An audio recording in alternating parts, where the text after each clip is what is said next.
Hi, it's your coach Joe Lucas. Welcome to your Practice Power Daily Power Minute. Welcome to Wednesday. Welcome to September 26th. Let's talk about bandwidth today. And no, I don't mean the kind that you'd get from your internet provider or your cell service. I mean your personal bandwidth. What I find a lot of times is advisors are not proactive or aggressive enough in delegating.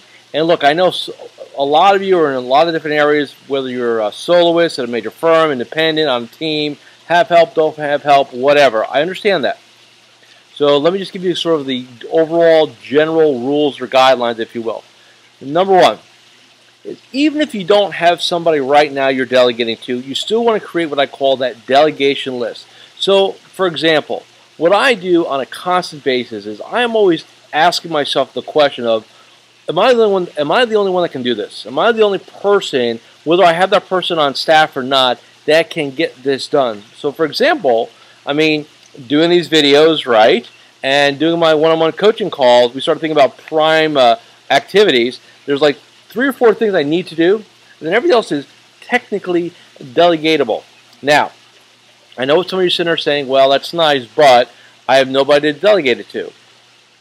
It does not mean that at some point you've got to start looking for, again, whether it's very, very, very part-time help, an intern, or virtual assistant, which is going to be a whole new world for us in the next 5 to 10 years, if not sooner.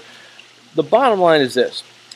Every one of us is worth, again, you can pick what number you like, $250, $500, $1,000 an hour. You pick whatever you think an hour of your time's worth. But if you're sitting there majoring in minor things, filling out forms, filling out paperwork, scheduling, doing all those things like that, you are basically losing money. You're cutting a check to, for lack of a better word, not being profitable. And look, and I know for some of you, it's not easy to delegate. It's not easy to trust another person. I understand that. I've been there. I was probably the worst delegator ever because I always wanted to do it myself. I didn't trust anybody. Nobody could do it as good as me, so on and so forth. And at some point, you come to the realization that, you know what? It's costing me a lot of money, and I got to get out of my own way. And when you challenge yourself to get outside the comfort zone, when you start giving things away and letting other people do that, it does free you up. Now, does that mean we're never going to have any issues? Does that mean it's a zero defect type of situation? No. People will make mistakes. Your staff will let you down. It's not a question of that. It's a question of, was it intentional, which 99 times it's not, or did we just have unrealistic expectations? Possibly. Or did we not delegate properly? Most likely. And then did we not give them enough of a timeline and absolutely what we wanted to be done when? Most likely.